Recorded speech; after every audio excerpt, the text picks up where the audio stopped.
ഞാൻ SDP എതിർത്തിട്ടുണ്ട്, ഞാൻ RSSനെ എതിർത്തിട്ടുണ്ട്. ഞാൻ അവസാനം വേങ്ങരക്കാരോട് പറയുന്ന വാക്കാണ്, ഞാൻ SDP എതിർത്തിട്ടുണ്ട്, ഞാൻ RSSനെ എതിർത്തിട്ടുണ്ട്. എൻ്റെ ജീവൻ ത്യജിക്കേണ്ടി വന്നാലും ഞാൻ അതിൽ നിന്ന് പിറകോട്ട് പോകുന്ന പ്രശ്നമില്ലെന്ന് CPMകാരാ എന്നോട് ഞാൻ പറയുന്നു. പിന്നെയല്ലേ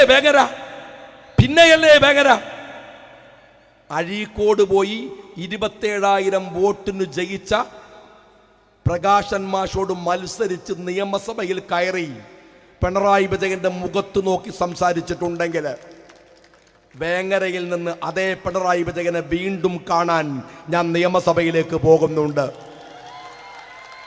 ആ സഭയിൽ നിന്ന് എന്നെ ഇറക്കി വിടാൻ ഗൂഢാലോചന നടത്തിയവരാ നിങ്ങൾ. പക്ഷേ വേങ്ങരക്കാരെ, ആ സഭക്കകത്തേക്ക് പോകാൻ, അധാർമികതക്കത്തെ പൊരുതാൻ ഞാൻ അവസാനിപ്പിക്കുന്നു. ഒറ്റൊന്നുകൂടെ, ഞാൻ 10 കൊല്ലം നിയമസഭയിൽ ഉണ്ടായിരുന്നു. എല്ലാ ദിവസവും സഭയിൽ ഹാജരായിരുന്നു. ഒരൊറ്റ ആബ്സെന്റ് ഇല്ല. 10 വർഷം 5 വർഷം എല്ലാ ദിവസവും ഹാജരായ MLAമാർക്ക് സ്പീക്കർ ഒരു സർട്ടിഫിക്കറ്റ് തരും. 2 തവണയും ആ സർട്ടിഫിക്കറ്റ് വാങ്ങാൻ എനിക്ക് സാധിച്ചിട്ടുണ്ട്.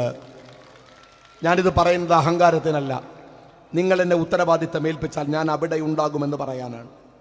നിങ്ങൾ എനിക്ക് വോട്ട് തന്നാൽ, നിങ്ങൾ മറ്റുള്ളവരോട് ഷാജിക്കൊരു വോട്ട് കൊടുക്കണമെന്ന് പറഞ്ഞിട്ട് നിങ്ങൾ വോട്ട് വാങ്ങി തന്നാൽ, അതിൻ്റെ പേരിൽ നിങ്ങൾക്കൊരിക്കലും ജീവിതത്തിൽ ആരുടെ മുമ്പിലും തലകുനിക്കേണ്ടി വരുന്നൊരു സന്ദർഭം ഞാൻ ഉണ്ടാക്കില്ല. എൻ്റെ സഹോദരന്മാരെ, അവനത് കൊടുക്കണ്ടായിരുന്നു എന്ന് നിങ്ങളെ കൊണ്ട് ഞാൻ തോന്നിപ്പിക്കില്ല.